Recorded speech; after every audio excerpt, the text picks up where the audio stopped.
Ofertaban en internet pastillas para abortar a 130 € cada una. En realidad eran medicamentos para el estómago muchísimo más baratos y que conseguía el empleado de una farmacia. Hay 3 detenidos. La Fiscalía de Zamora hizo saltar las alarmas tras conocer el caso de una joven hospitalizada por los efectos de estos fármacos. Buenas noches. El PP considera a Castilla y León como referente en materia educativa y premia su liderazgo en el informe PISA. Es por eso que la ponencia sobre educación que irá al Congreso Nacional de febrero se acaba de presentar aquí, a la limón entre Andrea Levy y Juan Vicente Herrera.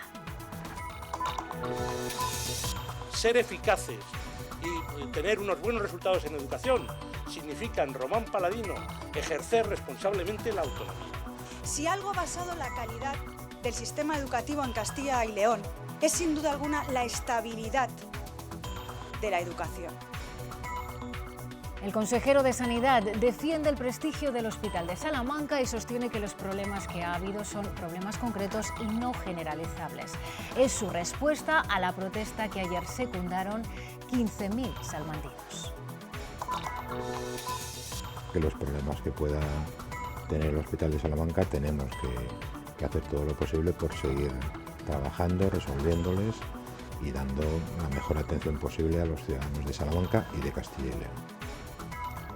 Segundo atropello mortal en menos de 24 horas en Castilla y León ha sido en la provincia de León. La fallecida es una mujer de 40 años arrollada por un coche en Villamoros de Mansilla. Ayer en Valladolid capital murió un anciano atropellado por una moto. El conductor fue hospitalizado con heridas graves.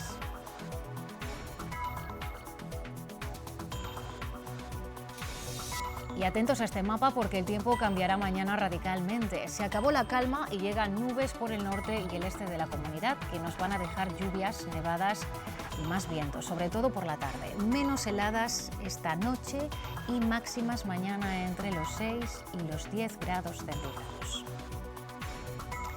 El Partido Popular toma nota de los buenos resultados de Castilla y León en el informe PISA, la mejor comunidad de España y la 7ª del mundo, y recoge sus propuestas en educación para extrapolarlas al resto del país. Y esas propuestas son básicamente 4. Un pacto educativo que dé más protagonismo a los profesores y 3 pilares: calidad, equidad y empleabilidad. Propuestas a las que Juan Vicente Herrera quiere que se añadan más. El presidente Herrera ha pedido a todos los compromisarios del PP de Castilla y León que aporten enmiendas a esta ponencia de educación que los populares debatirán en Madrid en su Congreso Nacional en apenas un mes. Ha insistido en la importancia del autonomismo útil y más en asuntos como este, el de la educación, y ha vuelto a poner en valor los resultados del informe PISA que ha dicho tienen que ver con la gestión realizada. Calidad, equidad y empleabilidad son las bases sobre las que debe sustentarse el modelo educativo. Un modelo educativo no tendría calidad si prescindiera de la equidad y de las relaciones del mismo con el mercado de trabajo. Que la calidad sin equidad es simplemente elitismo y que la equidad sin calidad es simplemente paternalismo y está condenada a la inutilidad.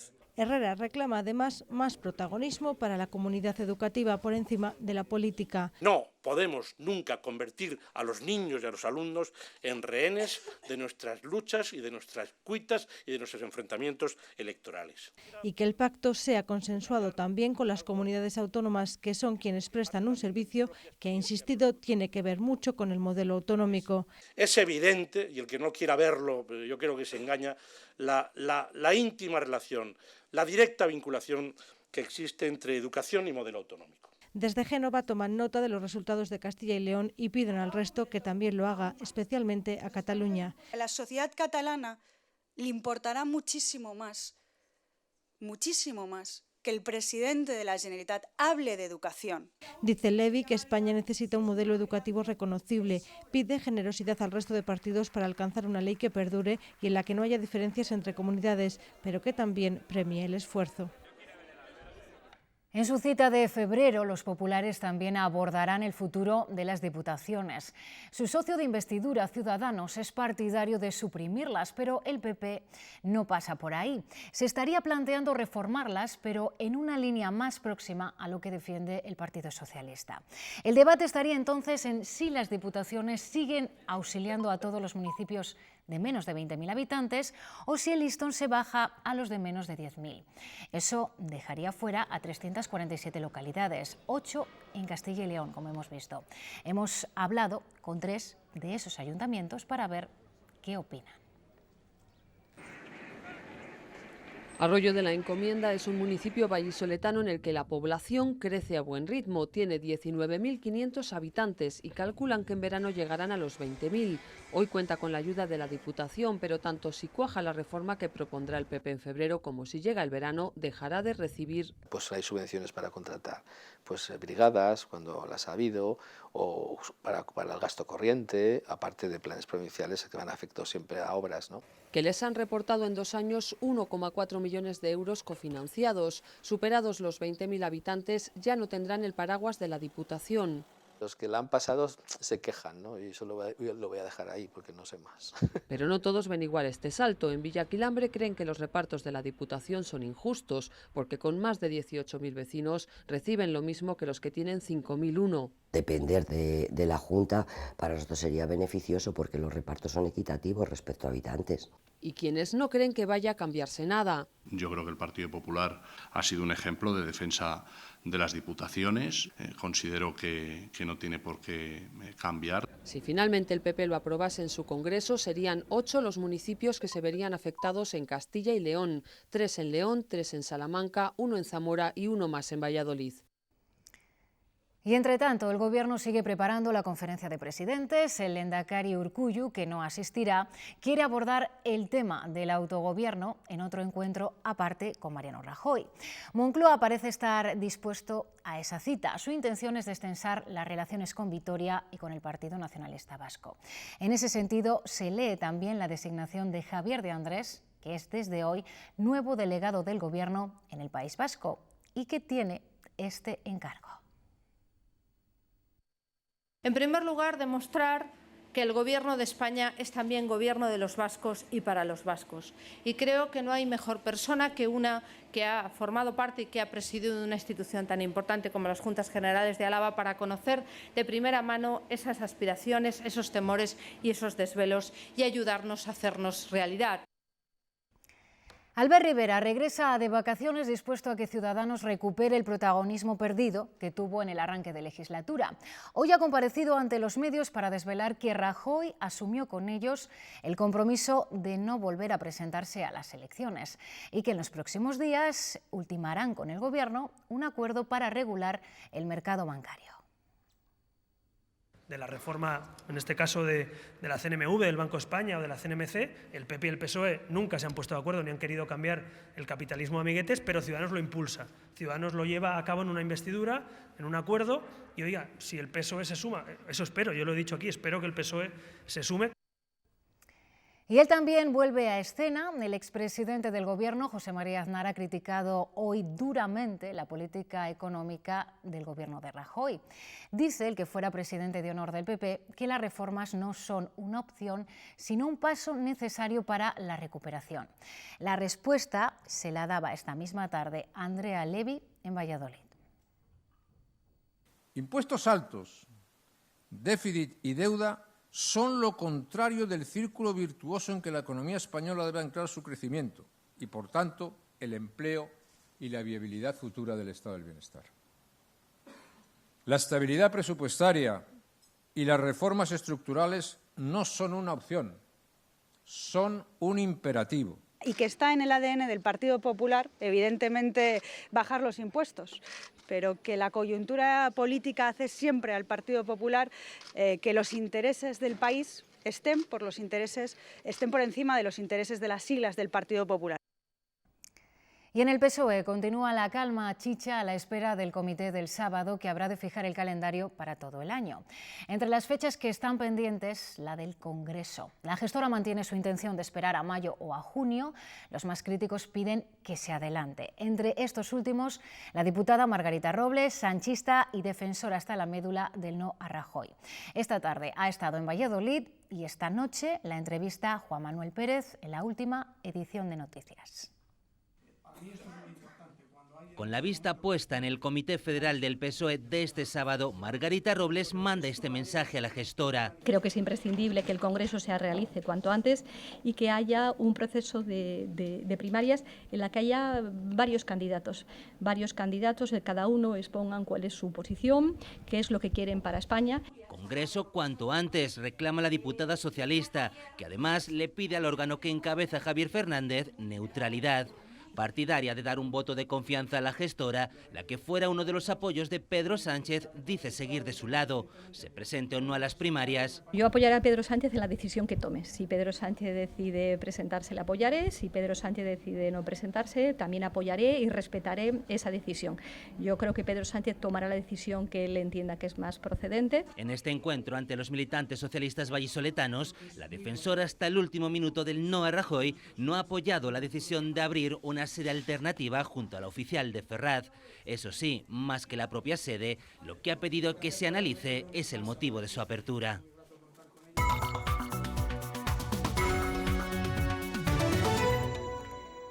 El consejero de Sanidad reconoce que ha habido problemas concretos en el Hospital de Salamanca que se han solucionado y que generalizarlos es trasladar una imagen incierta de este hospital. El consejero ha respondido hoy a la protesta a la Marea Blanca que ayer protagonizaron 15.000 salmantinos en defensa de la sanidad pública. El consejero escucha las protestas y reconoce que hay problemas. Tal vez por ser el hospital de más servicios de referencia de Castilla y León, pues y por sus dimensiones, estos problemas a veces se amplifican. Pero dice también que se solucionan. Eso pasó hace unos días con un brote de bronquiolitis que complicó la atención pediátrica. Reforzar el servicio con más pediatras, abrir urgencias pediátricas en un centro de atención primaria, habilitar algunas camas. La gerente del hospital es también blanco de las críticas, pero Sanidad no va a destituirla. Los resultados de un hospital dependen también del conjunto del hospital, ¿no? La consejería muestra las cifras para defenderse. Las listas de espera se han reducido un 7% y se atienden rápido los casos más graves. Priorizar los casos graves, atenderles con rapidez y seguir trabajando para reducir la demora en los casos menos graves. Y más datos, los de la inversión para el nuevo hospital. Este año se destinarán 35 millones de euros, la cantidad más elevada de todas las consejerías. Trágico suceso en Fuenteguinaldo, en la comarca de Ciudad Rodrigo. Un anciano ha muerto por congelación, según las primeras investigaciones. El hombre que vivía en la residencia de la localidad se desorientó anoche y no regresó. La residencia dio la voz de alarma, pero cuando el operativo de búsqueda consiguió encontrarlo, ya era tarde. Se llamaba Benigno y tenía 86 años. Desde hace tiempo arrastraba las consecuencias del Parkinson, pero nunca había renunciado a salir a pasear. Son los datos de la víctima que se han cobrado las bajas temperaturas en Fuenteguinaldo, en la provincia de Salamanca. Iba de paseo y se habrá quedado helado y botonia, creo que ha sido. El hombre vivía en esta residencia, que lo echó en falta a las 9 de la noche. Denunció su desaparición a la Guardia Civil, que puso en marcha un operativo de búsqueda. Salió la Guardia Civil, los bomberos y chicos por ahí con perros a buscarlo. Finalmente el cuerpo era localizado sin vida por la mañana, en el paraje de Los Regaos. El paraje en el que apareció el cuerpo sin vida del anciano está situado a una distancia relativamente lejana de la residencia, algo que ha sorprendido a los que lo conocían, que afirman que en esta época del año no solía dar paseos tan largos. Por eso la principal hipótesis es que el hombre sufriera una desorientación que acabara con un trágico desvanecimiento. Bueno, ya era mayor y iba con una galla un poco encorvada, pero iba bien, andaba bien. El cuerpo ha sido trasladado al Instituto Forense de Salamanca para realizar la autopsia. Desmantelado un grupo que se dedicaba a vender por internet pastillas para abortar. En realidad eran medicamentos para tratar úlceras gástricas y con efectos abortivos. Una joven de Zamora que las consumió acabó en el hospital. Precisamente su caso fue el que puso en alerta a la policía. Ese fue el primer caso detectado, pero al parecer ha habido cerca de un centenar en toda España. Los detenidos vendían por internet un producto para interrumpir el embarazo, cuando en realidad se trataba de una medicina indicada para el tratamiento de úlceras gástricas cuyo efecto secundario provoca el aborto. El medicamento lo vendían a 130 € la pastilla y eran necesarias 5 para tener el efecto secundario del aborto. Si compras algo por internet, que no conozco el caso en concreto, pues lógicamente no sabes lo que estás comprando. Lógicamente yo invitaría a la gente a que no acceda a estas vías para conseguir medicamentos de ningún tipo, porque es un riesgo importante con el que pueden poner en riesgo su vida. 3 personas han sido detenidas por estas ventas a través de internet. Por cierto que por cuarto año consecutivo han bajado los abortos practicados en España. Los últimos datos son los de 2015. Desde la Asociación de Clínicas Acreditadas miran con preocupación estas cifras por si pudieran esconder un aumento de prácticas clandestinas entre las menores, ya que con el último cambio legislativo necesitan el consentimiento de sus padres. La cifra de abortos en España desciende y es la más baja desde hace 11 años. En el 2015 se realizaron alrededor de 94.000 interrupciones voluntarias del embarazo. Esto supone un 0,6% menos que el año anterior. Eso sí, no todo es bajada porque aumentan ligeramente los abortos entre mujeres de 20 a 24 años. De hecho, es la franja de edad con una tasa más alta. Capítulo aparte merecen las jóvenes menores de 14 años. En nuestro país fueron 371 los abortos que se realizaron en chicas de esta edad. Castilla y León se sitúa a la cola del ranking. Somos la cuarta comunidad donde menos interrupciones hay. De hecho, estamos muy por debajo de la media nacional. Es Baleares la región que más abortos registra. La mayoría de las mujeres que deciden interrumpir el embarazo lo hacen cuando se encuentran en las 8 primeras semanas de gestación, y es la primera vez que lo hacen. Los datos desprenden que casi el 90% de los casos que se realizaron fueron bajo petición de la mujer. El resto se atribuye a anomalías del feto o a graves riesgos de salud para la embarazada. Continúa en observación el encargado de la piscina climatizada de Segovia, donde esta mañana se producía un escape de gas cloro que obligaba a desalojar las instalaciones y a atender a 16 personas. Esta tarde los usuarios han podido volver a la piscina, donde ya se ha restablecido la normalidad. Una decena de personas ha tenido que ser atendida esta mañana por los servicios sanitarios tras el escape de gas cloro que se producía en el interior de esta piscina. Entre ellos, el más grave, el encargado, que ha tenido que ser trasladado al hospital, donde ha sido atendido por una intoxicación. Se desconocen aún las causas por las cuales a primera hora de la mañana se producía ese escape en la planta sótano, donde se encuentran la depuradora y los equipos de cloración. 2 atropellos mortales en Valladolid y en León en poco menos de 24 horas. En esta última provincia, la víctima ha sido una mujer de 40 años. Los hechos han ocurrido en la Nacional 601 en Villamoros de Mansilla. Varias llamadas al 112 alertaban de un atropello pasados pocos minutos de las 6 de la mañana aquí en Villamoros de Mansilla. Rápidamente los facultativos del SACIL se presentaban en el punto kilométrico 314 de la Nacional 601 a la altura de esta localidad para certificar al final la muerte de la víctima, una mujer de 40 años que había fallecido prácticamente en el acto. Y como decimos también en las últimas horas, un hombre de 82 años ha fallecido tras ser atropellado por una moto en Valladolid. El conductor tuvo que ser trasladado al hospital clínico en una UBI móvil por heridas de gravedad. El choque fue muy violento, ya que la moto apareció a más de 50 metros del lugar donde se produjo el impacto. Todo apunta a que el peatón no cruzaba por el paso señalizado. La Guardia Civil de Ávila ha desarticulado un grupo organizado dedicado al tráfico internacional de vehículos. Operaban en el norte de África. Esta actuación policial se ha saldado con la detención de 5 personas y la recuperación de 32 vehículos de distintas marcas y modelos. Las investigaciones continúan, por lo que no se descartan nuevas detenciones.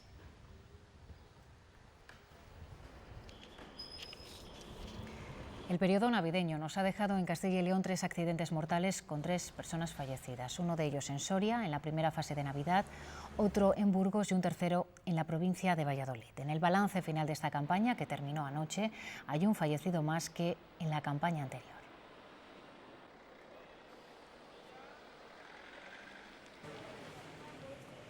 Consumo alertó sobre más de 600 productos no alimenticios en 2016 y atención porque una tercera parte de las notificaciones fueron de juguetes. En más de 150 productos los riesgos fueron corregidos por el fabricante, mientras que el resto fueron retirados directamente del mercado. El país con más de la mitad de las alertas es China. El alcalde de Valladolid se enfrenta a su primer problema de envergadura, la huelga de los empleados del Servicio Público de Transporte. Óscar Puente equipara sus reivindicaciones y protestas a las de los controladores aéreos.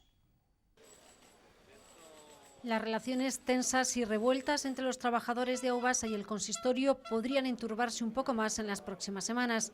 Desde el ayuntamiento tienen clara una premisa que van a aplicar en breve.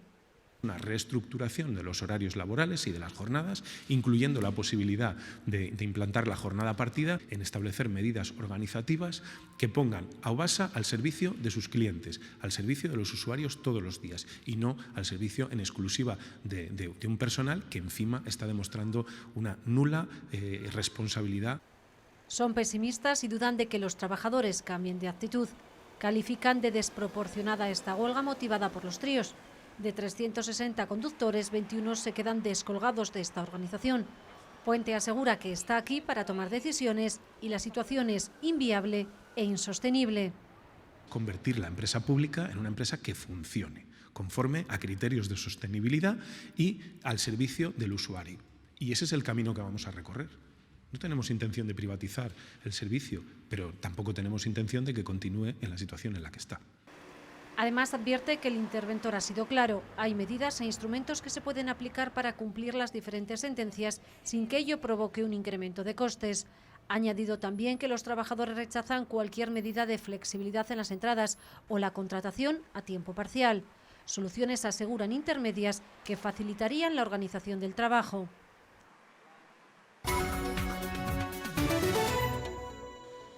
La intensa ola de frío polar ya ha dejado al menos 33 víctimas mortales en varios puntos de Europa. Los países más afectados son Polonia, Italia, Grecia, República Checa, Bulgaria, Albania y Rusia.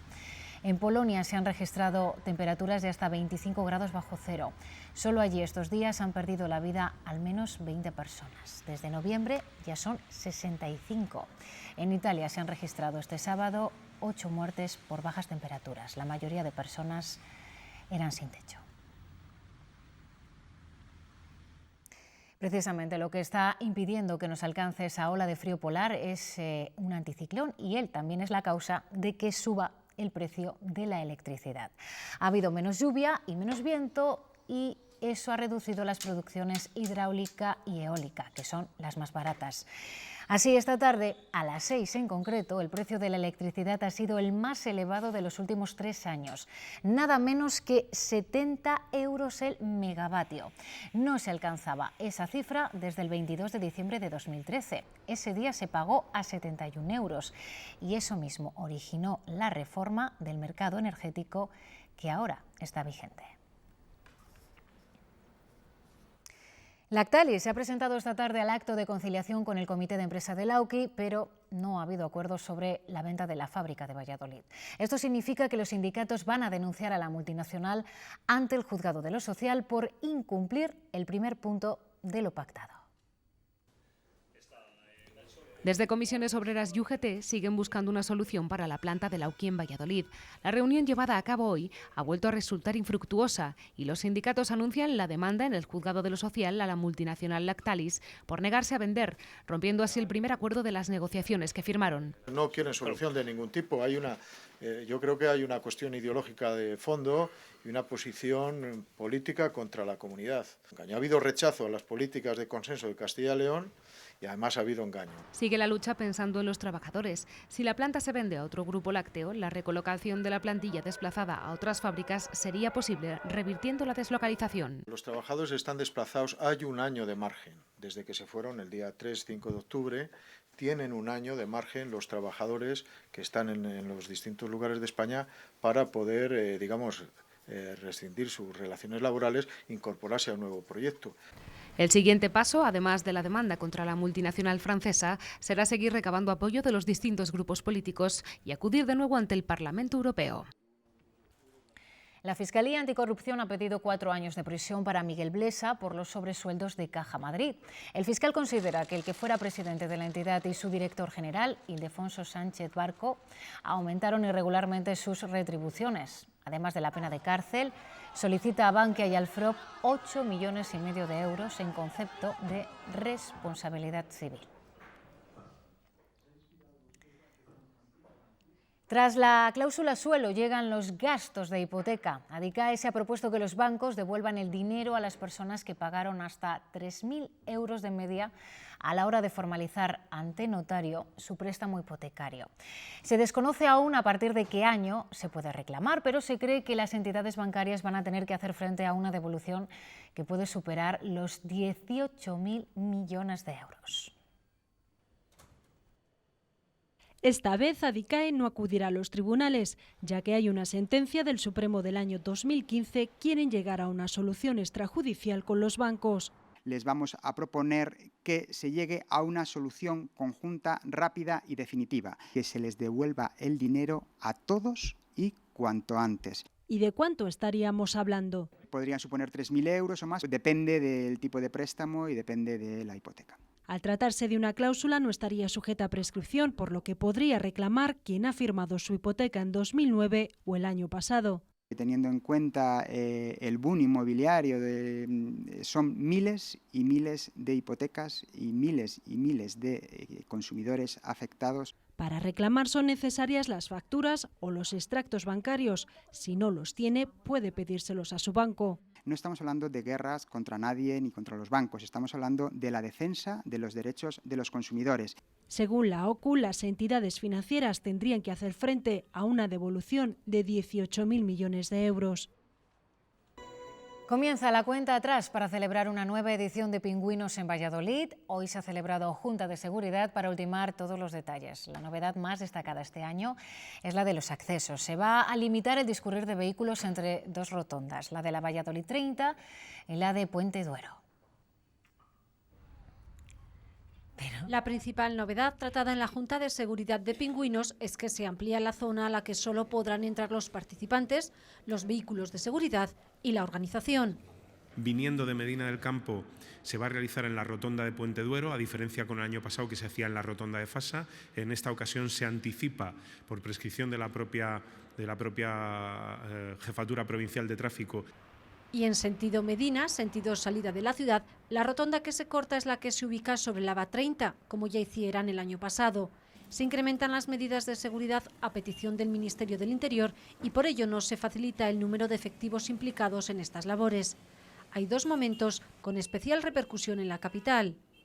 Cuando mayor afluencia de público va a haber aquí también en la ciudad de Valladolid. Tal es el caso del sábado por la mañana con el desfile de banderas y después también el sábado por la tarde cuando tengamos el desfile de antorchas.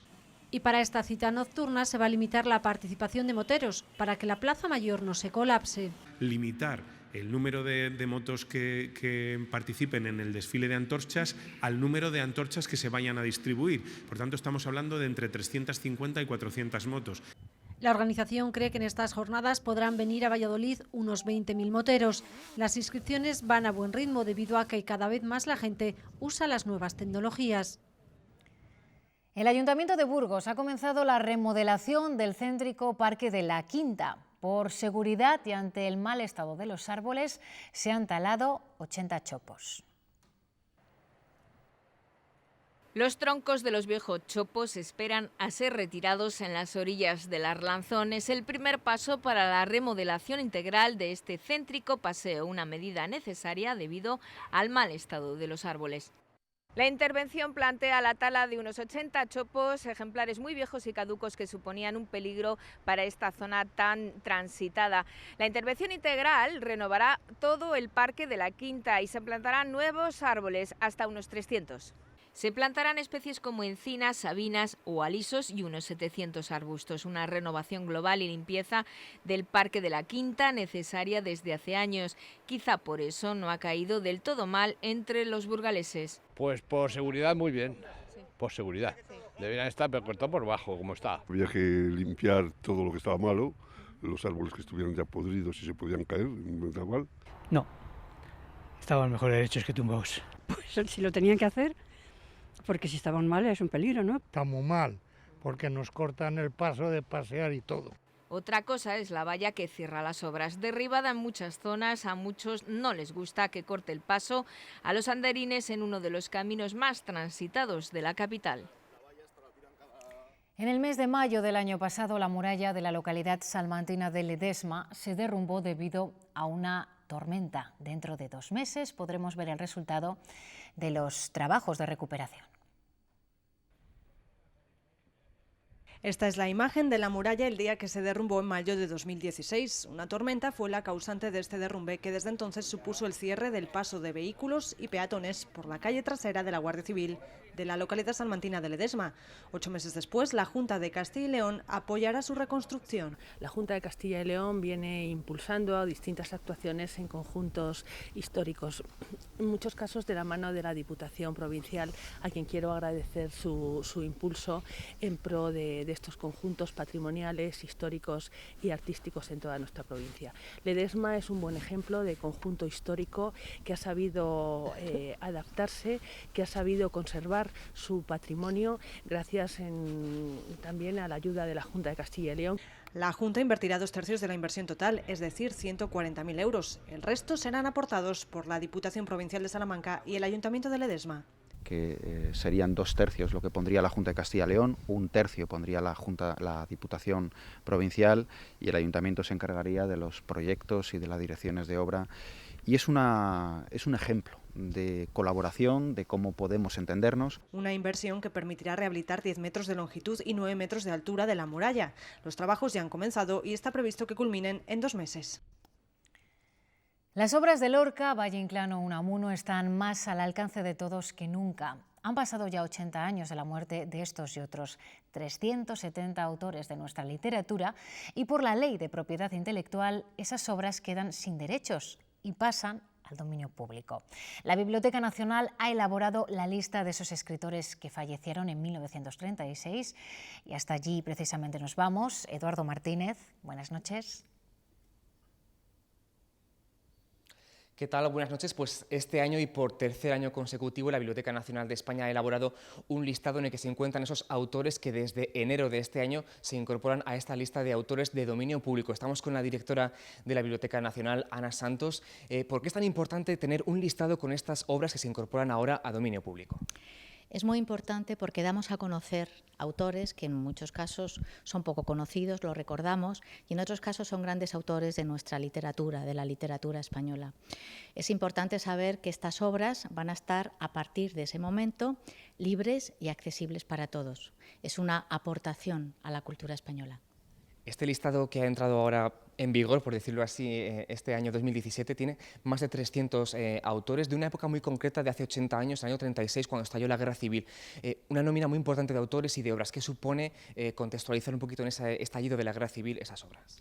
Pues desgraciadamente en 1936 fallecieron grandes autores de nuestras letras, en muchos casos fusilados de ambos bandos, en otros casos murieron de muerte natural, pero como digo son grandes autores. Estamos hablando de Federico García Lorca, de Ramiro de Maeztu, de Unamuno, de Valle Inclán, de Pedro Muñoz Seca, en una lista.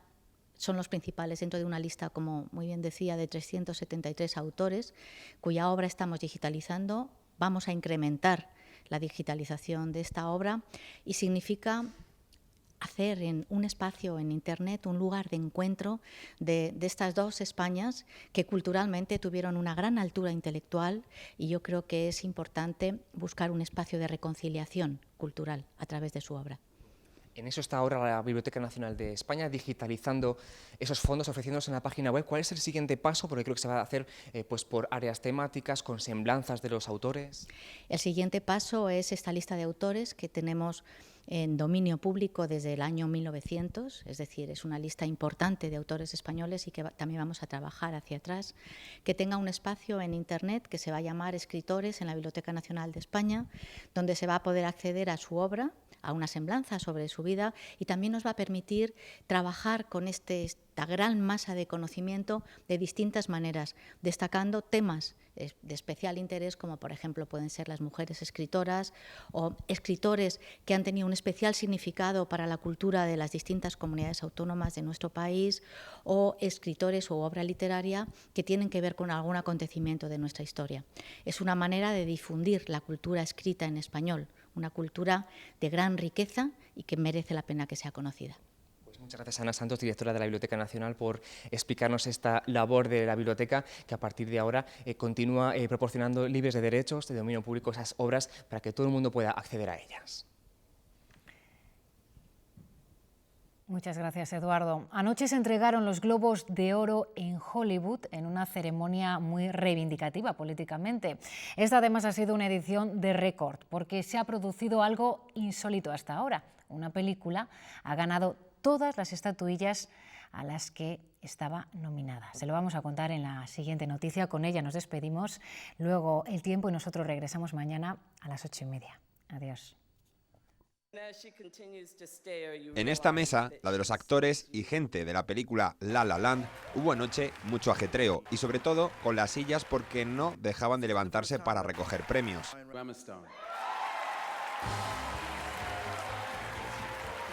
Esperanza y creatividad son las dos cosas más importantes en la vida y de eso va esta película. Los protagonistas de este musical no fueron los únicos que se llevaron los aplausos y la atención. También hubo para ella, Meryl Streep, que recogió su 9º Globo de Oro, pero esta vez era el de honor a toda una trayectoria.